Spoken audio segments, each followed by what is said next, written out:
Hey everybody, welcome to the Bookening. My name is Nathan Albertson. I am your humble and obedient host, joining you for yet another episode. I think this is 152, 153, somewhere in that range of the Bookening. And today we are going to be talking about The Silver Chair.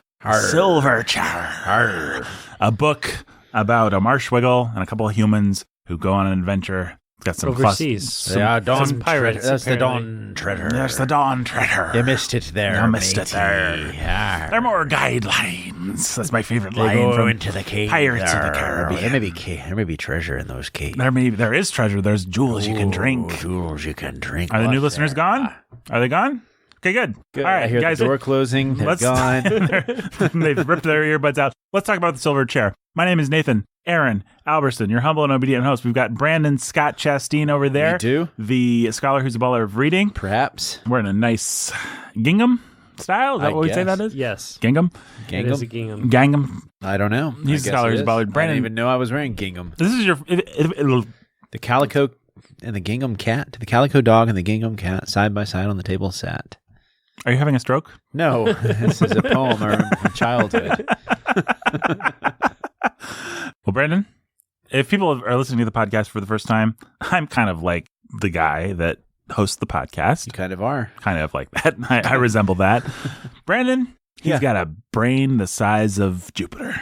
Whoa. And Mars is what I was going for, but Jupiter's way bigger. no, yeah, he's got a big galaxy. brain, and it's made of gas. It's just full. It's got a purple eye in the middle of it. Just full of hot air. Oh, it's hot. No. Brandon's really smart. And he provides intelligence to this podcast. Thank you. Then we've got Pastor Jacob Menzel over there. How you doing, Jake? Good. I have no middle name. Pastor And Jacob I provide zero intelligence. Kyle Menzel. Yes, Kyle. Now, Jake, his brain, almost the size of Jupiter, maybe not quite Brandon's brain. Would you be okay Not with me close. saying that? Yeah, absolutely. But you're not one of Jupiter's moons. You're not a pebble. Brandon, Yes. it provides the brains. Jake provides like the soul, the heart, the pastoral insight. Yes. And I ask them questions and say things. You're the provocateur. I'm the gleeful provocateur. And today we are going to talk about The Silver Chair. We are. This YA novel, young adult novel. Is it YA? I don't know. That's an interesting question. Would you guys say Silver or Narnia is YA? I think it's children's children's. lit. Yeah, it's children's lit. You know, if there is any Narnia novel that is YA, could we agree this might be the one? AKA, this is a more mature or maybe intended for more mature audiences than anything we've read thus far. This still felt pretty children's lit to me. Yeah, it Me is. too, It yeah. is. But I mean, I guess if we want to give you some bone, sure, Nathan. yeah, if you just want to make me feel good, Yeah. answer my Yes, question to the Nathan. affirmative. Yes, Nathan, this is the most YA of the books we've read so far. Okay. Do Thanks, you feel Brandon. validated? I feel You so are validated. the Lord of validation. I forgot to tell people, if you're a new listener, I am the Lord of Validation because I validate people. People Parking can go back and tickets. listen to the Sometimes you episodes want where to be we validated, talk about how YA itself is a created category simply for the sake of money. We don't just talk about that. We talk about how the category of teenager is a category invented.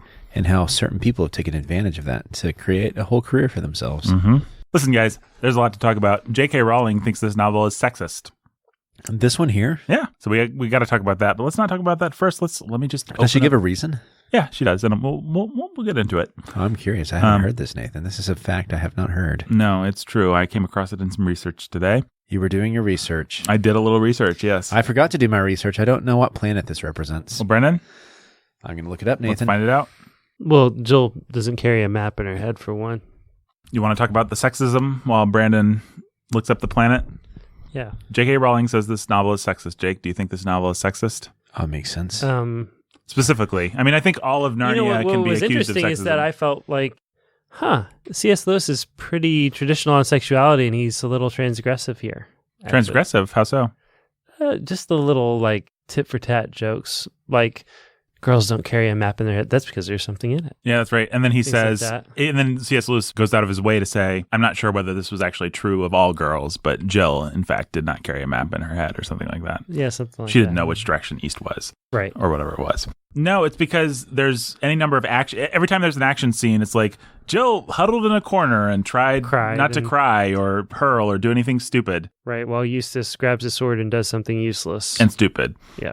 And then there's the section where she doesn't get a knife or what. This is a common trope in well, at least in wardrobe in this, she gets a dumb weapon and the boys get cool weapons. Eustace and Puddleglum get bows. She gets like a dorky little hunting knife or something like They that. get bows? Right. Yeah, and she starts to They go argue about it. hunting. And then she starts to argue with Eustace about it. And then Puddleglum says, it'll all end with us knifing each other or something like that. And then they both shut up. And the point isn't so much the sexism as that Puddleglum's just Puddleglum. Yeah. So, is this novel sexist, boys? The serpent shows up and Jill's in the corner crying and Eustace is uselessly hacking at it and then Lillian snaps off its head. Lillian and Puddleglum actually both do some damage, I think. Eustace that's is pretty right. useless, but Eustace is at least trying, and then Jill is like trying not to hurl. So Yeah.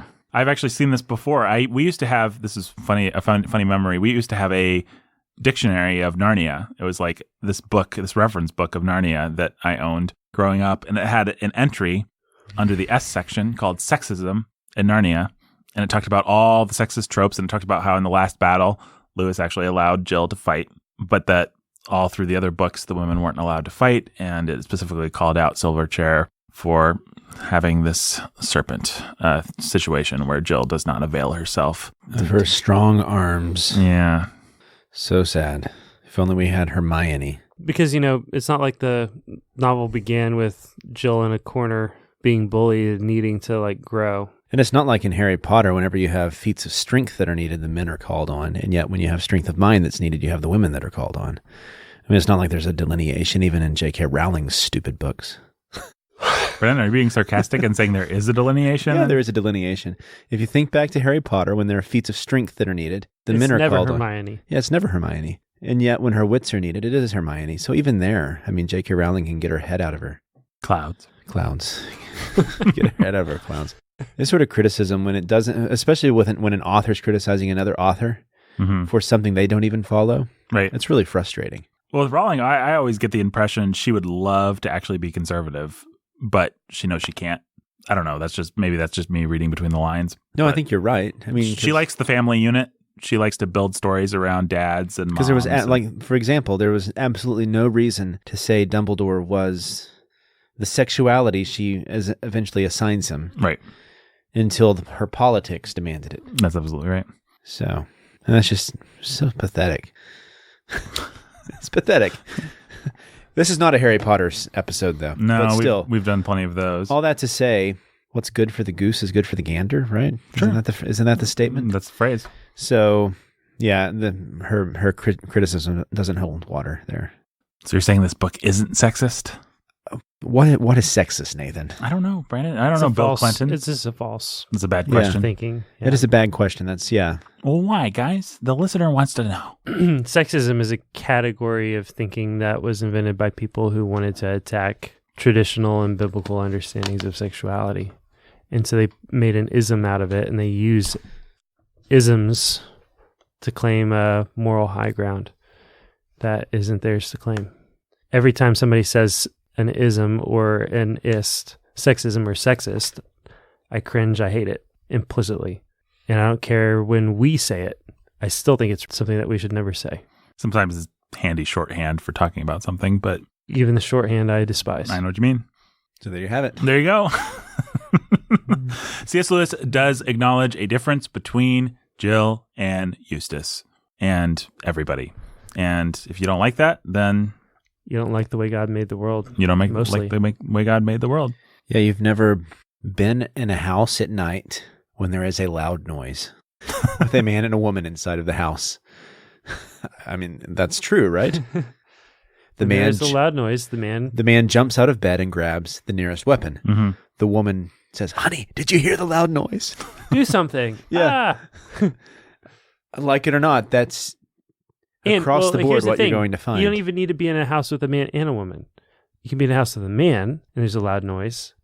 And if he's a man, most of the time, he's going to get up and grab his weapon. Yeah. Well, you guys are misogynist pigs. Yes, we are. Well, here's a question. Do you think that little girls will feel bad when they read or will not be well serviced by the part where please. Jill is cowering in a corner instead of helping kill the serpent? Well, if she has good parents, hopefully the parents will help her realize that she should be grateful to have a strong boy around her that can protect her in those times.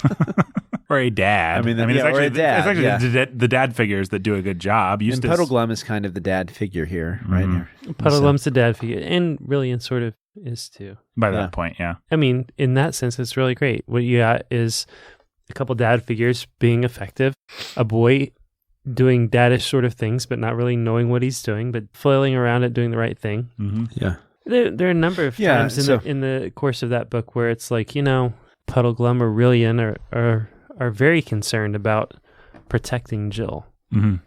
Rillian is very concerned about protecting Jill. Puddleglum is very concerned about protecting Jill. Mm-hmm. When it comes even to the very end of the book and it comes to getting out of the cave, right? It's like Jill's the only one who's little enough to fit. And then as soon as she gets pulled up, they're cursing themselves. We did that because it was expedient, but it was the wrong thing to do. It was the wrong thing to do. We exposed her to danger because it was expedient. We deserve the curse of the lion to fall upon us. Yep. Well, and what I like is if there is a little girl who reads this and thinks, oh man, I would do so much better. Lewis has their number because Jill is like, I can have a bow. Come on. Like, what's the problem? Yeah. He does that twice. I mean, he does that in Wardrobe and then he does that in this, where the girl's just like, come on. Like a real girl might be. And I think about my house. If there's a spider. Right. My oldest daughter's screaming. My youngest daughter's screaming. My wife doesn't want to go near it. My little boy Henry is like stomping around ineffectively. I'm going to kill the spider. But at least he thinks he's going to do something. Right. He's not getting the spider, but he's trying his hardest. Right. And then finally Dad comes in and gets the spider. Or Elliot, who's now old enough to do it himself. He's like the Rillian character. Well, yeah. I mean, that is really true. Like, yeah. Bugs are really, like, if you have kids and there are bugs, it's a really great thing. Like, even your little boys who are kind of scared of bugs know that they should pretend that they want to kill the bugs. Right. Yeah. Like, you don't have to teach it. Little boys are like, I'm going to kill the bugs. Every one of my boys has been like, I'm going to kill bugs. I'm going to protect mom. I'm going to, I kill the bugs, My girls, they're not necessarily like jumping up onto chairs and jumping onto chairs or anything. Yeah, exactly. But they're also like, I'm not going to kill the bug. I'm not going to bother with the bug. That's what the boys are for. Right. Yeah. And by the way, that's a pretty sweet deal if you're a girl. Like, instead of complaining about it, why not be happy you don't have to kill the bugs? You have to get bug guts on you. As the designated bug killer in my family, let me just say, like, it might be nice not to have to kill these scary bugs. To squish a cockroach with your slipper. Yeah. I was at soccer practice tonight for my daughter, and it was pretty fascinating watching. She's one of the youngest in a broad range of girls on a select travel team. I mean, she's like almost literally half the size of some of the girls out there. And so some of the girls can kick the ball really, really hard. Mm-hmm. And she was in goal. And there were times where she just sort of cringed as balls were being blasted at her. Mm-hmm. And I thought to myself, and nobody really was too bothered by it. She's not going to spend a lot of time in goal. She's not a goalie. She's fast, she's short, she's skilled. She knows how to get into space. She's going to be a forward. She's going to be out on the wings doing stuff like that on offense. But I was just thinking about my sons play soccer too, and I know what the boys' practices are like. If one of my boys had cringed like that in goal, he would have been ripped up one side and down the other. Like by you, by the other boys, by the coach, by that's right, everybody, by everybody. Yeah, he would have heard it from the coach. He would have heard it from the other boys, and he would have heard it from me in the car. But that's because this is a patriarchal Christian soccer league. It's the most communist pagan soccer league I've ever seen in my life, and that is why the silver chair is not sexist. Yes, that's where we were. More like the sexist chair. Stupid book, guys. What did you think about the silver chair? I liked it, Nathan. Yeah, I did. What did you like about it, Brandon? You would ask when I thought it was a horrible, terrible, riff on Plato's stupid cave. Plato's stupid cave. Yes, the classic philosophic metaphor. Plato's stupid cave. Well, Lewis, he's so Platonic, and he gets into these stupid philosophical ways of thinking, and I just want to spend a lot of time ripping on the philosophical things behind this book because Jake, come on, what? Somebody's had sour grape. Yeah, someone had sour. Somebody got up on the wrong side of the bed. Yeah. All right. Somebody's still trying to knock people off their high horses. That's what. Let's go back to last episode. Well, hey guys. Oh, Brandon. Yeah. I think John Twitter is the stupidest thing ever written by humans. Hey Nathan, there's too much of his Platonism it's like towards the end. completely. His view of heaven, Mr. Might as well be C.S. Gnostic. Oh, what's that bright shining light over there? It's Jake bringing his truth. I know. His wisdom, his practicality. Jake just likes the book because it's fun. All right, we're back.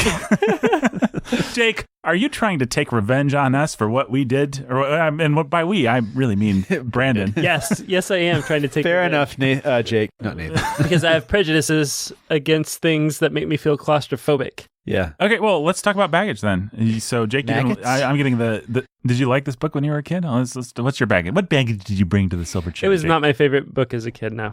Where would you rank it? Actually, I've got this right here. Remember we did these. I think I would have ranked it as one of my least favorite as a kid. Yeah, as Jake, a kid. Jake sure. said, all right, Jake, this is what you predicted about this book, remember, early on when we were... I don't remember what I predicted, but I remember we did that sort of thing. I said it would be my favorite. Brandon said he would be thrilled by it, find the elements compelling, and it would be his third favorite. I think Brandon was really angry about having to predict things. I was very angry. I don't like this sort of exercise. And Jake said it will improve, hated the claustrophobia, and obvious allergy is what I wrote here. Maybe I meant allegory. The obvious allegory. The obvious allergy that which Jake is what has I to came out and was picking on. Yeah, the allegory of the cave. Yeah, the allergy of the cave. Very good. So, Jake, apparently you said you wanted it to improve. You hated the claustrophobia. So, would you say you really didn't like this book back in the day? Or Yeah, I didn't like it as a kid. I was very much, and I don't know how much of this all connects to, whatever my psyche as a kid, but maybe it does. So I'll talk about it. I grew up on a river town. The idea of open spaces, the river, the sea, that sort of thing. Vacations to Florida every really enchanted by the Don Treader was my kind of book, my kind of like open spaces. Let's explore what's beyond the horizon. Traveling down into a deep dark cave. Oh man, I hate that sort of thing. I hate caving. I like going to caves like Mammoth Cave where you can be on a sort of guided tour and it's safe. But if I get claustrophobic. We had a big discussion about this with a friend of ours that devolved into us talking about, to me, claiming that I would rather face a great white shark in open battle.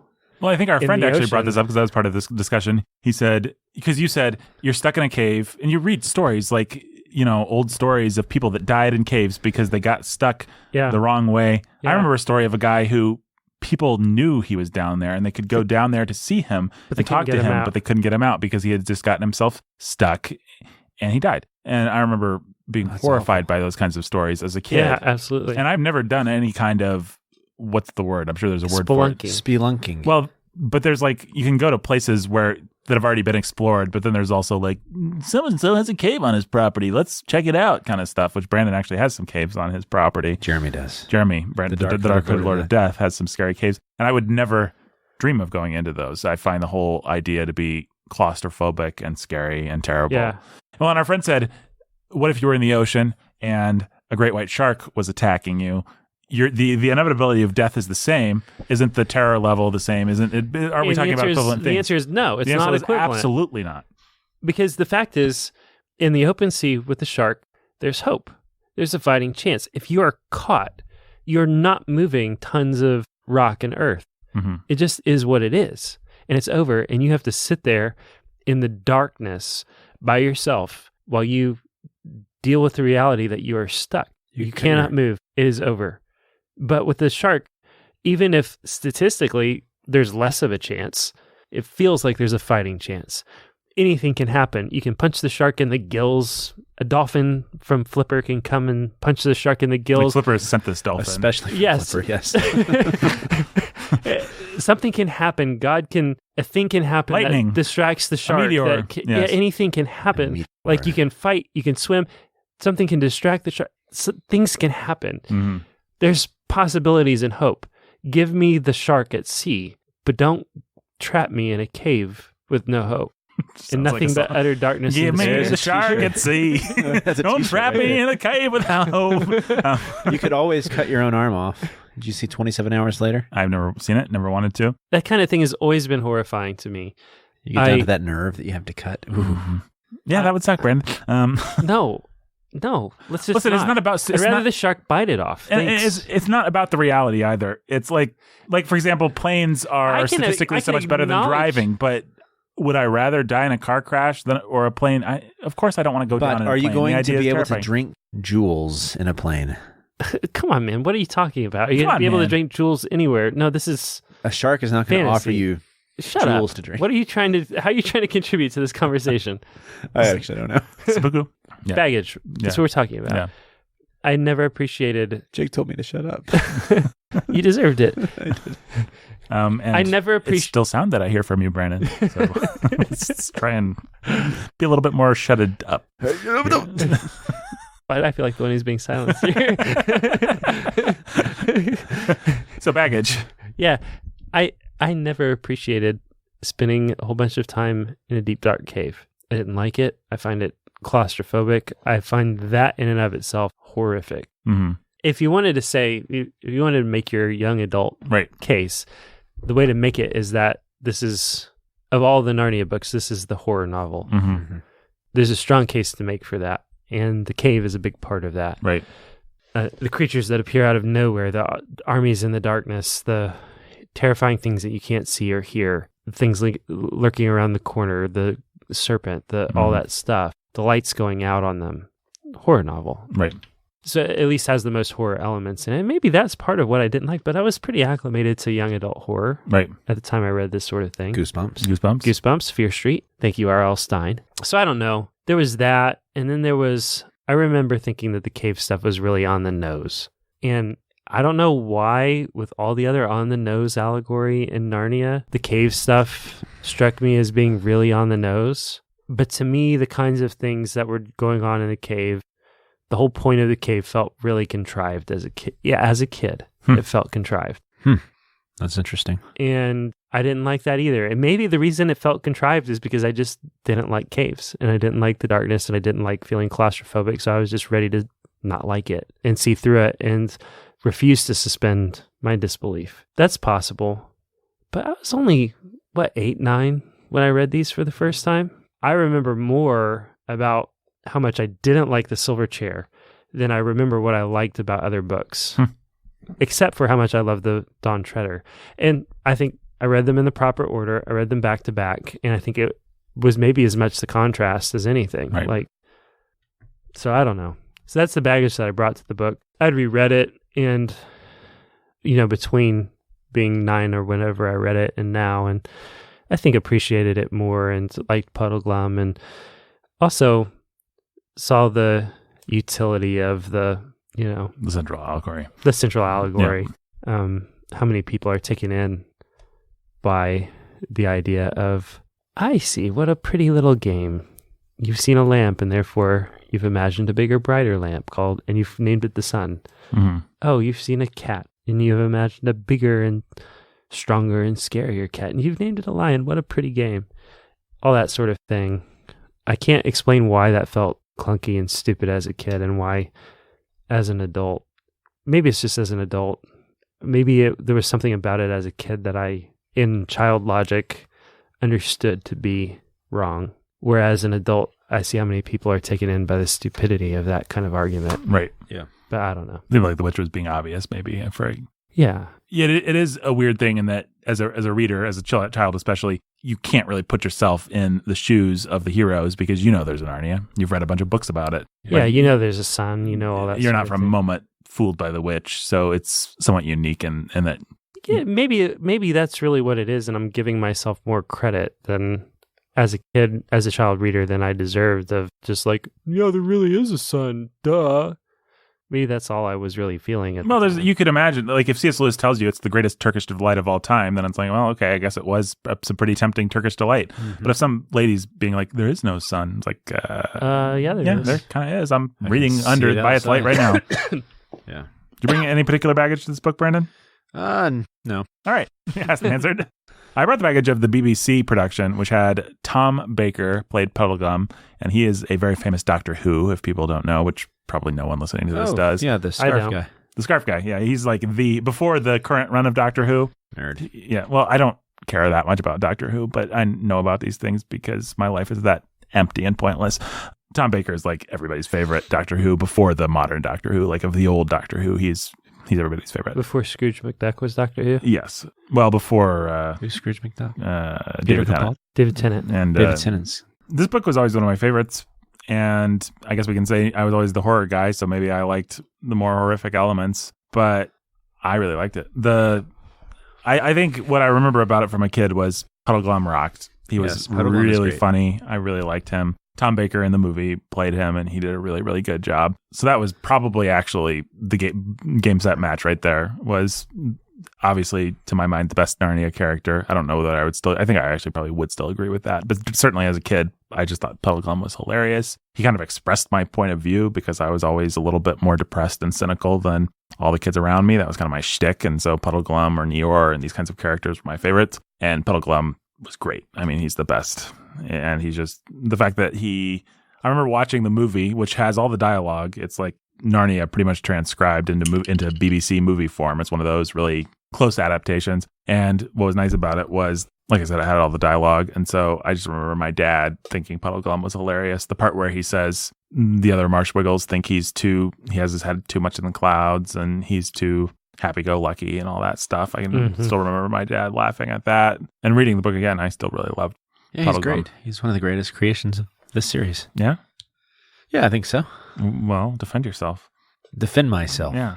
I say he's the worst creation of this series. I say he's just another Lewis Levin, the Eeyore pagan idiots of the world. Oh, when did Lewis ever love the Eeyore pagan idiots of the world? Yeah, in every single book that he ever wrote. Where? In that Hideous Strength, you've got the one guy. True. The Gardener guy. Guy. Which apparently Puddleglum is based on C.S. Lewis's Gardener. Right. So probably both those guys are based on the same guy. Yeah. And what was... And this book is based on Luna. What, Trumpkin? Luna? Trumpkin, Prince Caspian, Trumpkin. Doubting, grumpy. Okay. Never mind. He does. Yeah, he does. Yeah, but I think it's a little different with Puddleglum because Puddleglum is secretly a believer, and he just likes to look situations. No, he's not even secretly a believer. He's openly a believer. He's openly a believer. Because he's the one who defends them when the witch. He's the one who actually has more faith in Aslan than all of them. Right. Yeah.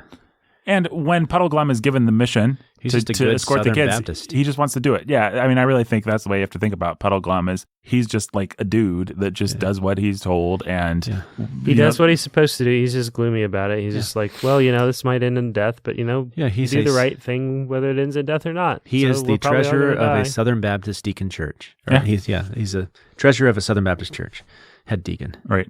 Well, this is probably going to put us under, but it's the right thing to do. At least being underground, it'll save on funeral expenses. That's a great line. That's Puddleglum being optimistic. And I think you actually have to sort of understand that the character is like, well, at least we didn't knife each other. Puddleglum's always actually trying to be optimistic, given his completely dour,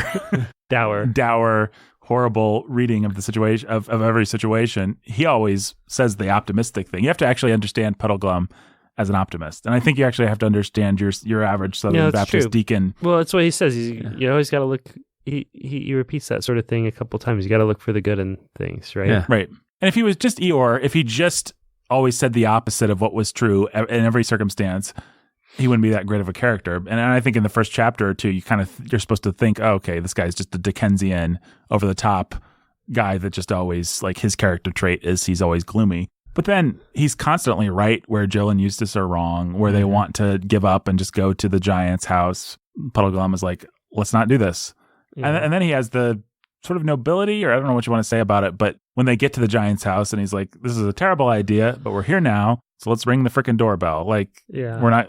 There's a manfulness about him. There's a manfulness about him. He's not like a gloomy, effeminate, life-hating he's the jerk. One who's able to withstand the witch's perfumes. We've made it in the case of the Giants. We've made a decision. Let's own the decision. Let's live by the decision.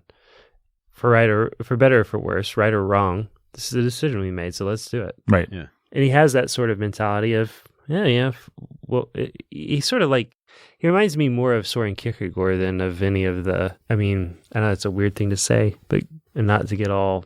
He had his night of KNIGHT, night of infinite resignation. Right. That's sort of what Puddleglum is the He's the knight of infinite resignation. He's resigned to whatever happens, however bad it may be.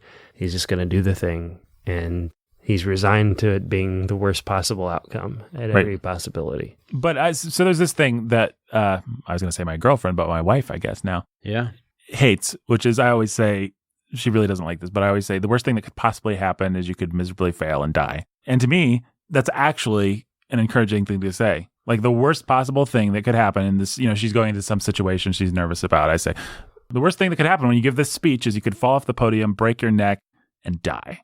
You could fall off the podium, break your neck, and be paralyzed for 60 years and then die. Because it's not likely to happen. Yeah. Well, but also, what if it did?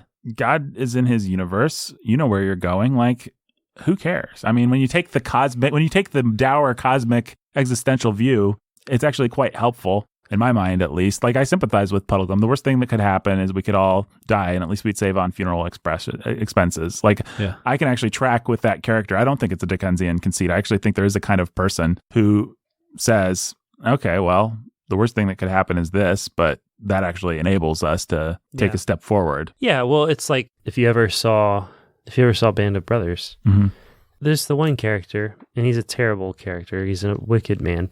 But he does a whole lot of heroic stuff. And his secret is that he's already dead. Mm-hmm. That he decided when he signed his name that he was dead. Right.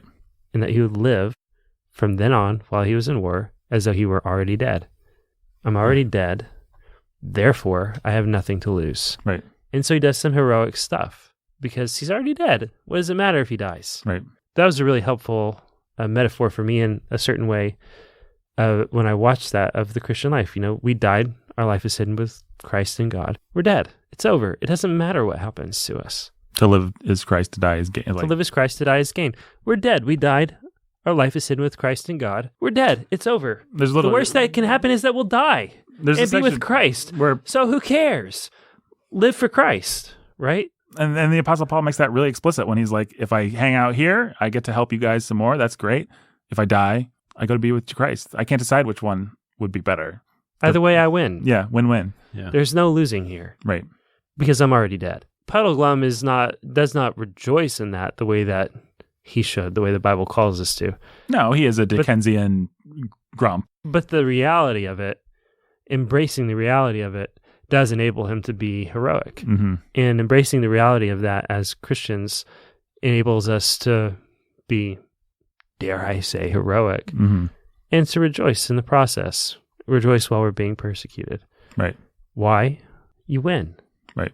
Because Jesus wins, and you're in him, and he's in you. Why do you guys think that Lewis, given that character, had him be the one that could stand up to the enchantress? The one thing that Puddleglum was acclimated to was facing down the worst possible scenario. Right. And so the witch was presenting Puddleglum with worst case scenarios. There's no sun, there is no Aslan, there is no nothing. And he was able to look at all that and say, yeah, but so what? I don't care what you say. He does this sort of Pascalian wager sort of thing. That's kind of cheap. Let's be honest about it. It's kind of cheap, right? We'll make a world to lick your crummy world. Yeah, and it's that Lewis quote of, I think it's Lewis. If I find in myself a desire that cannot be satisfied by anything, the only conclusion is that I was made for another world. Right? Yeah.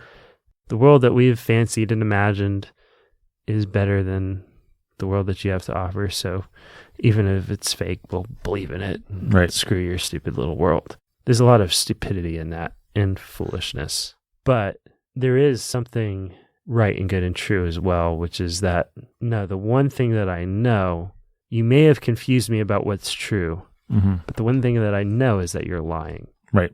And so I will reject the lie, even if I can't quite clearly see what the truth is at this point. Mm-hmm. And there are so many times in, I think, our Christian walk in our lives where sin clouds our judgment, we get confused, and we have those moments where it's just like, wait a minute. The one thing I know is that this is a lie. Right. And I can't quite see clearly enough to embrace the truth, but I can see clearly enough to reject this lie. And trust God that if I reject the lie, he'll help me see and embrace and understand the truth. Right. And that's Puddleglum's approach to life, is I will reject the lie And who knows if the truth could ever be as good as, but I won't take the lie. There's a certain virtue to that. And it's not all virtuous, and there's some bad mixed up in it. Yeah, I mean, we as Christians are not irrationalists. You know, if somebody could prove that Christ didn't raise from the dead, then we wouldn't believe in him.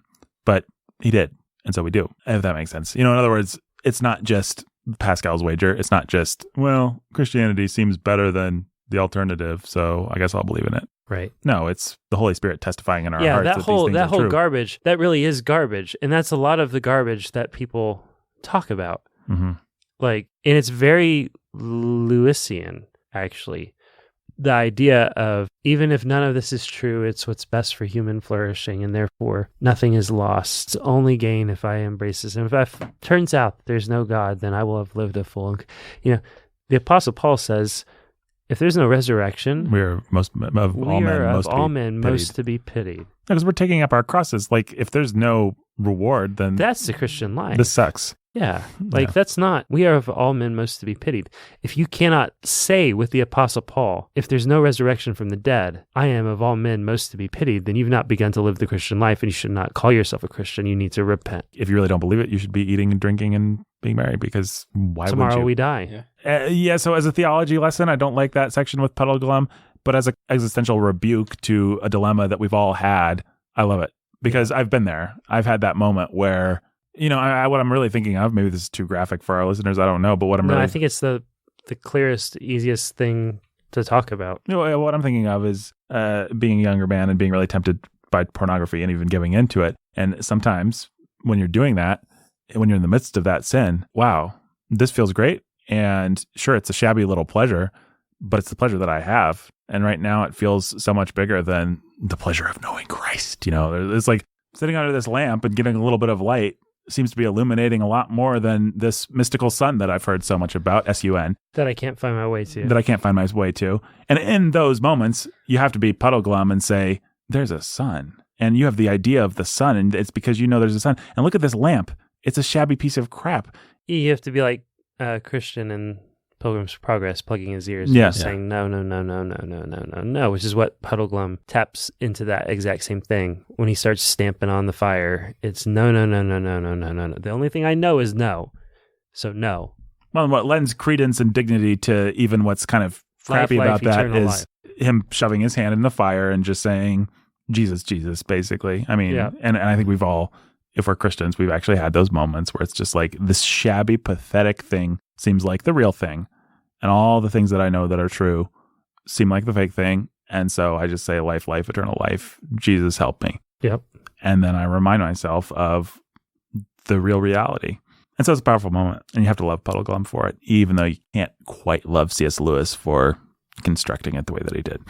But I like that. And C.S. Lewis always had a great line in Temptation. I think the Screw Tape Letters are some of the best things that he did. He understood how temptation works. And we can say Neoplatonist this and cave analogy that. But the way the witch operates is a really good insight into how Temptation works and how, especially the modern atheistic, agnostic machine works. I mean, just tell, it's the people that come to you and say, well, there's all kinds of creation stories. There's all kinds of lamps like out there. There's all kinds of messiahs. What a pretty little game you're playing with yourself. But don't you think it's time to put childish things behind you?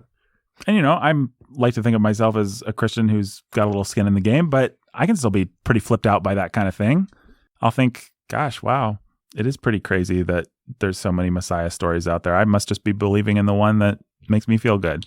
There's a lot of lamps out there. I guess it would be nice if there was a sun, but have I seen it? Do I have any real evidence? Maybe there's something to this Carl Jung, Joseph Campbell stuff. Right.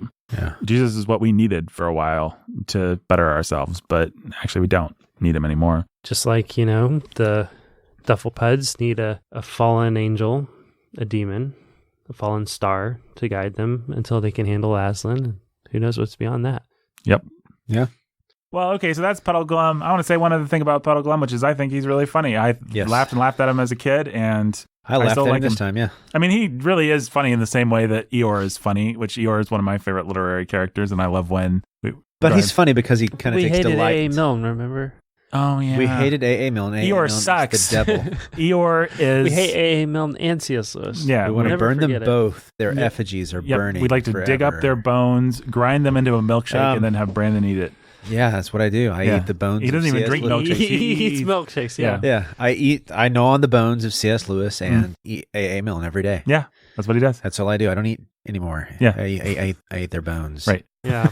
Oh. What were you saying, And Brandon? then you take Mark Twain's shin bone and Beat their bones with it. Yeah. yeah, that's And I right. just and Into I just paste, and then you brush squeal your teeth. gleefully. Ah! Yep. Brandon's an old witch. Yeah. By the way.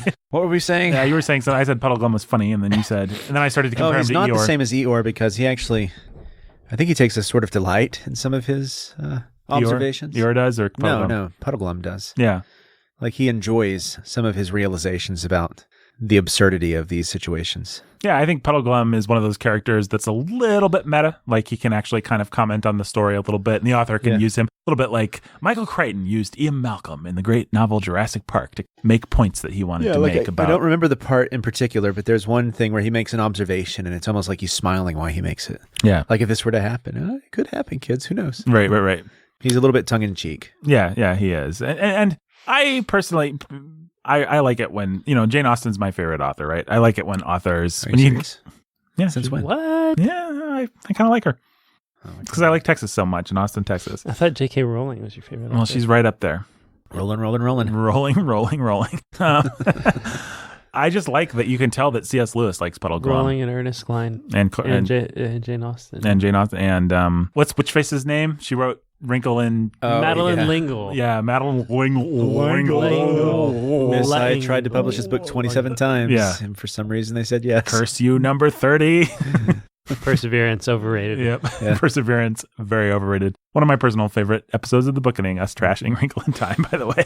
A lot of people like that episode. people sometimes people don't like it when we have a chip on our shoulder, but I think Sometimes they really do. people really enjoyed us trashing Wrinkle in Time. I Well, think if there's ever a book that deserved it. I think a lot of people read that thing and were like, "What? Why do people like this?" And so, Yeah. Why did my 5th grade teacher make us read this? I hated this.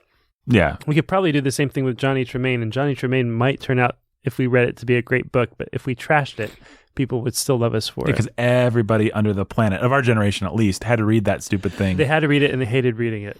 I We would got to do another one of those. That's cathartic. a kid like just trashing Just to something. tear up something. Ready Player 2? I don't know when it's coming out, but It let's is do coming out. You guys Yeah. know.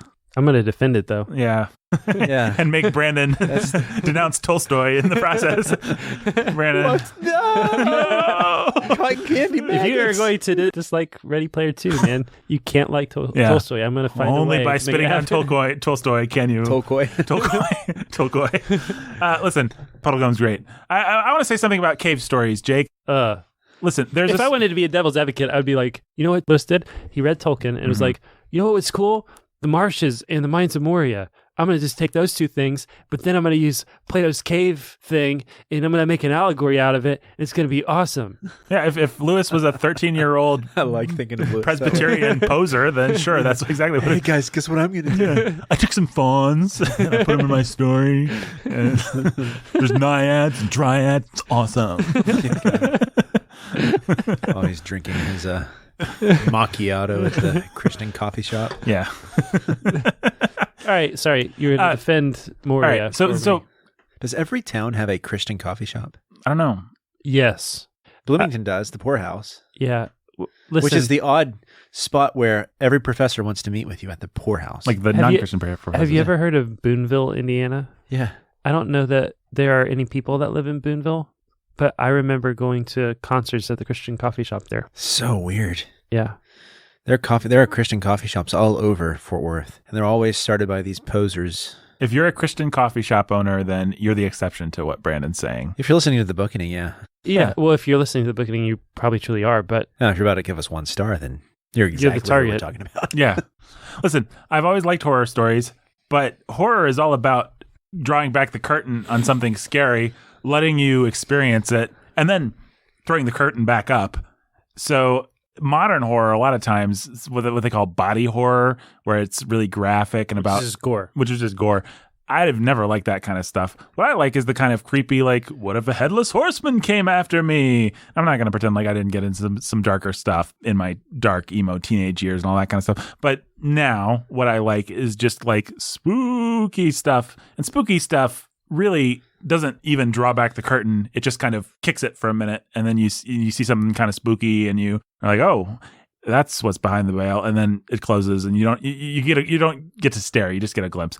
I all that to say, I cannot read a story about being buried alive. I cannot watch. There's a movie called The Descent that I tried to watch about these women that go spelunking and they get trapped in a cave, and I can't watch it. It's too much. It's somebody just pulling back the curtain and saying, "Look at the horror of what this would be." This kind of thing to me feels more like what I want a good horror story to do, which is it's kind of a vaccination. Like it lets you experience the creepiness of being in a cave or of hiding in a cave and then sliding down, which to me that's the scariest part in this story, where they're just sliding down and down and down and down. It's before you know there's Earthmen or anybody else down there or civilization. It's just like, that would suck. Yeah. Being like putting yourself in Jill's shoes, like, and when she gets down there. That's not the scariest part to me. What is the scariest part? The scariest part to me is when the Earthmen are forcing them to go through these tiny little passageways that they awful. don't know if they can get through because they may be too big. Right. Wow. That to me is the scariest. You guys really are claustrophobic. Yeah, no. I am, in fact. I am. claustrophobic. I don't like working in attics or crawl spaces. I hate that kind of stuff. Okay. Yep. Well, this is a difference between us. Well, You're not some of it, I mean, Not as honestly, claustrophobic. I mean, look, I have a legitimate fear that I won't fit through certain spaces. It is legitimate, believe me, folks. Oh yeah. no. I I always mean, I have to think have you good really 6 foot should take clearance. into account the fact that we're big guys. Yeah, we Yeah. are all three of us Like, Decent sized human beings. Yeah. I mean, strapping, we might say. we're Mhm. tall, we're long. Mm-hmm. Some of us are tall. Some of us are fat. I was always big. Right. I was always one of the biggest kids. I was never fat, but I was big. And so the kid. possibility of getting stuck was legitimate for you. Well, the interesting Yeah. thing is the people And that I getting know. stuck Getting is- stuck doing things that my peers were able to do was Yeah. legit. Well, No, and that's Getting caught, like squeezing between things that my peers could squeeze between, that maybe, or squeezing under things that my peers could squeeze. Like I always hated the story of Winnie the Pooh getting stuck in the hole. me too.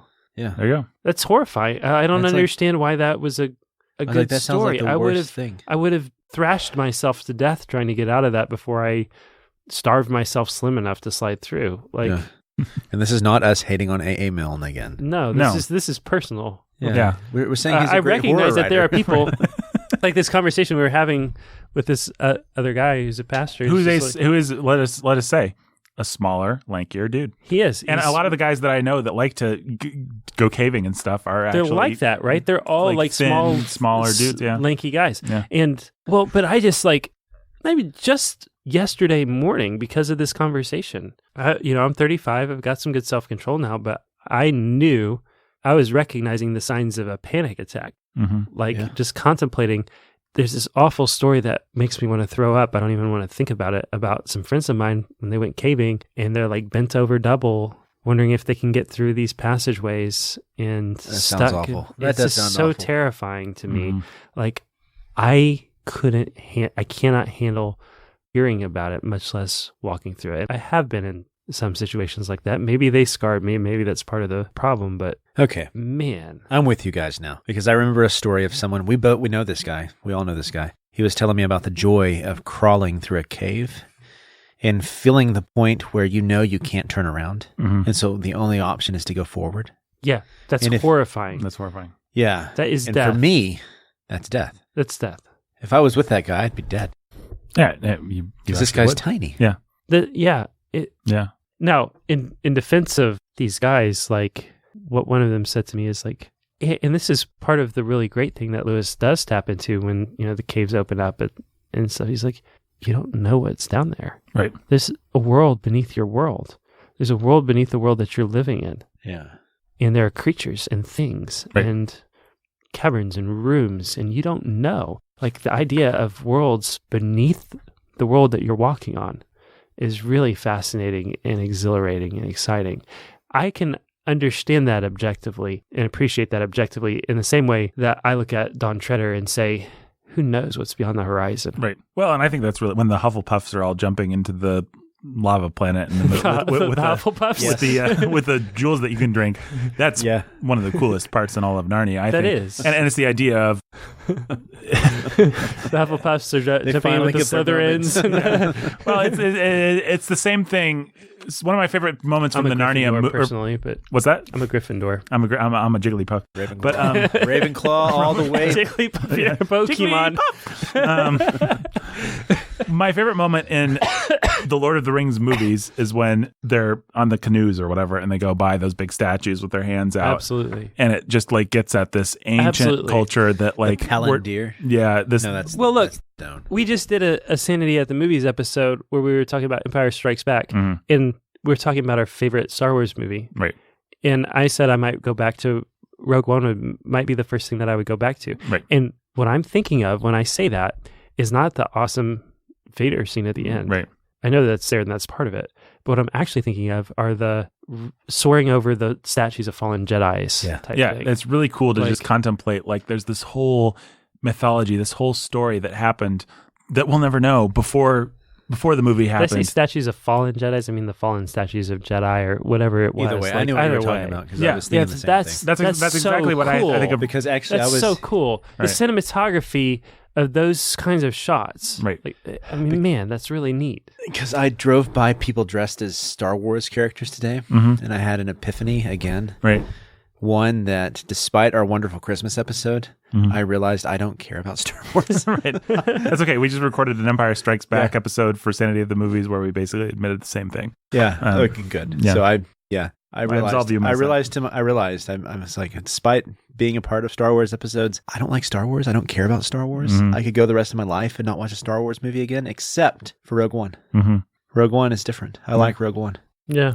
I think a lot of it is even just in other parts of the movie, it touches on the idea of a deeper mythology. Yeah. Which feels profound and feels interesting. All it says is the whole of that movie is we're in the middle of this great mythological story. Right. We're showing you this one tiny aspect of it, but every little thing that we do is reminding you this is teeniest part of something bigger and grander and more epic. Well, it's like when you go in real life and stand next to a big statue or something, you can suddenly see time stretching out in front of you and behind you. You know, if you go to a great landmark and you like George Washington stood here or the Romans, you have these moments in life where you can suddenly stand outside of yourself and see what a small little hobbit you are in such a great big world. And that's what fantasy can really do well. And I think this book does it well with that civilization that we're never going to know about, and then all the creatures that are asleep. Yeah.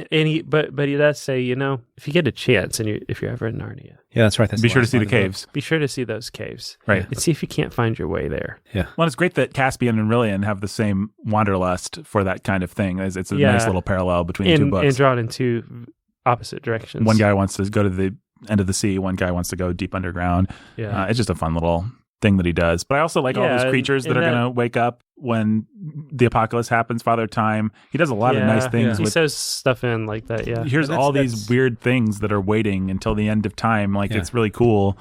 And with Rillian and Caspian, it's nice because it gets at this fact that for every person who's going to be a great ruler, they have to give up something. Right. So yeah, and both father and son have to give up the same thing, which is great. So it's really fascinating the way that he kills Caspian too. Yes. He could have had Caspian die at sea and be brought back. Right. He could have had Caspian come back and live. Instead, he has Caspian from a distance. We don't get to see or know anything about it, but he gets to cast eyes on his son. Well, and it's interesting that it's almost like Caspian tries to make the same mistake. It's almost like Caspian's always got this wanderlust, and Aslan has to come to him again and say, hey, turn around. Go back. Say goodbye to your son. Just do your duty here. Yeah, Caspian, everybody knows. Caspian's lost. He has no son. He has no heir. Right. He has no idea what to do. Caspian's going to set sail. Right. And he's going to hope to encounter Aslan.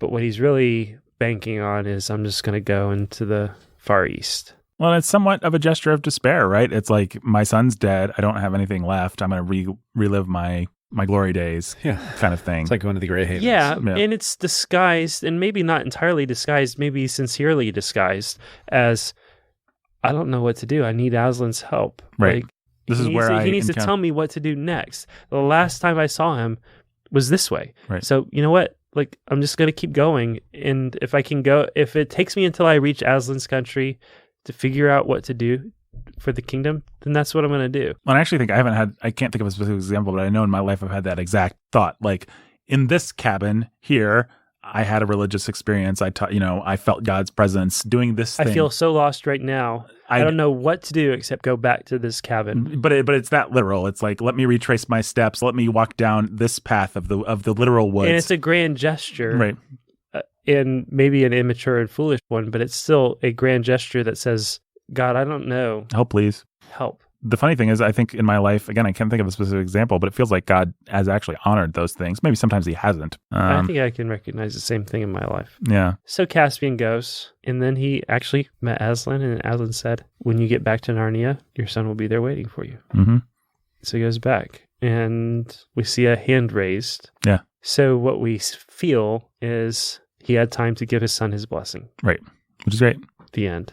But poor Caspian, poor Aurelian, yeah, who spent 10 years of his youth, childhood, and now he's got the kingdom. Doesn't even get to see his regular world friends off. I had forgotten that we actually get to meet Caspian again in Aslan's country. That was fun. Yeah. I don't know that I really cared all that much about the prick my paw, and I didn't know what Lewis was doing garbage. There. Was there a point? You know what he's doing there is like... Maybe I didn't want to think too hard about it. Yeah, sure. It's just stupid. It's what drove me crazy in the Dawn Treader. Unfairly, I think. But well, why don't you go 8-bat over? Because it's not as prominent in this one, right? It's a pretty prominent part of the Dawn Treader in a way that it's not here. This book to me feels like a really relatable existential book. Aslan gives him a mission, which we've all experienced. Then Aslan's basically gone, and Aslan's actually not. One thing that I really appreciate about this book is really Aslan's not appearing all the time to save the day. That'll be the really case. Nice, and it is really nice, and it's also really interesting in discussing this whole book. I've only lived in the caves, right, and forgot about the fact that the book begins. They enter Narnia into Aslan's country, and they get where we ended the last book, and they get blown. Where he blows them away. He blows them away. Well, look. I think that's maybe the second or third best entrance into Narnia in all 7 books. Well, I think we all agreed that Voyage of the Dawn Treader was actually the best, where they go through the picture. I think that we should be careful not to underrate the wardrobe. The wardrobe probably does have to be the best, even though it feels a little hack because it's the wardrobe. I mean, come on. But I think it probably has to be the best. I think it is objectively the best. And the only thing to keep anyone from saying that is exactly because it's the best. But I would say those 3, because I've walked past wardrobes and thought, what if there's a world in there? I've walked past pictures and thought, what if I could jump into the picture, Mary Poppins style? And I've walked past doors in random buildings and thought, what if I could open that door? And it just, all 3 of those, more than anything else in Narnia, that stupid Prince Caspian melted and we were in Prince Caspian. That's the worst, I think. What? The way that they get whisked out of the train station or whatever. I don't think it's the worst. I was really taken with it. Maybe because it was just the other way in, the second way in. Mm-hmm. I think called by the horn. They were called by the horn. I thought that was really cool. Being called by the horn is cool. I would also say the mystery of it, like the whole mystery of, they're at the train station, they're dreading this thing, and they feel this pricking, and they end up in this weird, they have to figure it all out from scratch. And all the mystery of like the time elapsing. That's cool. Caspian really came cool. up a few notches in my Caspian. I really liked. I always felt stupid because I loved Caspian, and everybody thought that Caspian was lame. Huh. Well, guys, there's still so much to talk about the Silver Chair. I think we're gonna have to do a part 2 because, frankly, we all have to go to bed right now, right? All right, guys, let's do some donor shout outs. Brandon, I want you to do a different accent for each person. You know what? I'm in the mood to do it. All right, I'm glad. And then Jake? I will also do a different accent for each person. Jake, you can just tiredly repeat the name in a... No, he's going to do a different accent. Okay, good. Listen. Yeah. All right. It'll be very subtle. All right. Robert and Rhonda, the lovebirds. Oh, Robert and Rhonda, the lovebirds. Jake, the artful Anthony Dodger. The artful Anthony Dodger. Oh, yeah, that's a little Lithuanian right there. That wasn't really nice. Brandon, for all your cigar needs, Little Anthony's Cigar Store. Anthony's Cigar Store. Why is that different? Never mind. Jake, let's keep going. No idea. The immortal Chelsea E. Jake. The immortal Chelsea E. Jake. Yeah. Brandon, Jimmy Beam, and Little Annie Oakley. Jimmy Beam and Little Annie Oakley. was that Southern or Cockney? It started Southern and ended Cockney. Yeah, that's amazing. You should just try and combine 2 accents every time. You and Bert. Yeah. Yeah, Governor. Lily of the Valley, Jake. Lily of the Valley. Brendan Ander Nestor the Lovebird. Enter and Estes the Lovebirds. Jake the Keith Master. The Keith Master. Brendan David's Mighty Men Trucking. Zeva's Mighty Men Fucking. I don't know, man. You guys remember that one time where I convinced you that I was doing something special and unique for each person, but That I was really amazing. was Keep doing not. Oh, I was so mad. John and Jill and little baby Max, Jake. John and Jill and little baby Max, Jake. Jay and Katie are golden love cheese, Brandon. Giant Katie who called love trees, Nathan. This person actually requested a new name. What? Who? Not Maya. No, my beloved mother, Beth. What? Give it to her. All right, Beth, the... Beloved mother of death. Beth, the goddess of death. Fine. That's what it is, Mom. You wanted a new name? You weren't happy being my beloved mother? You're Beth. The beloved mother of death. The beloved mother. Or goddess of death, whichever is. Do we Who like knows? goddess or... I like mother of Beloved death. mother of death. That's great. Yeah. Whichever. Beth, the beloved mother of death. Beth, the beloved mother of death. That's you. And of course, Yeah. Consul Prime Adam. Consul Prime Adam. Yeah. Galactic Princess Emily. Galactic Princess Emily. All our British listeners feel right at home finally. I dare. Hey, British. They can understand you now. Fletcher, the woe-bedraggled wizard of yore. Fletcher, the woe-bedraggled wizard of yore. Jeremy, the dark-hooded lord of death. Oh, Jeremy, the dark-hooded lord of death. Nathan, not me, of course. Nathan, not Nathan. Oh, and of course, I'm gonna, now that we're married, I might have to get this person off of the donation list, but I mean, we like donating and everything, but I donate my time. Budgets anyway, and stuff. Incandescent Meredith. Incandescent Good Meredith. grief, I'll say it. Come on, Brandon. And Maya!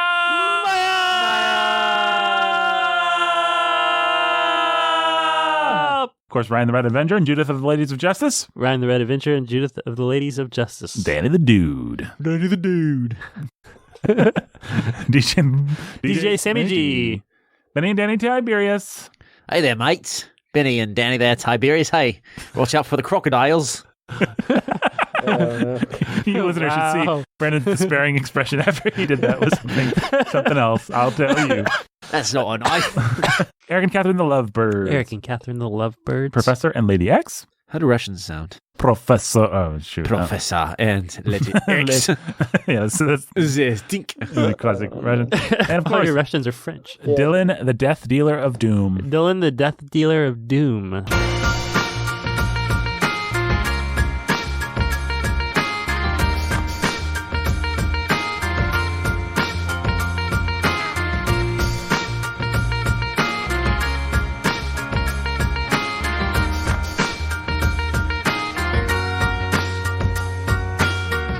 The Bookening today was written and produced by Brandon, Jake, Nathan. Executive produced by Jake and Nathan. Go to Patreon. As we've emphasized many times over, go to patreon.com/The Bookening. Support this fine work. Don't be An AA Milne. an AA Milne. AA Milne. AA Milne. Be a CCL. What? CSL. CSL. CSL. Until next time. Stay sane.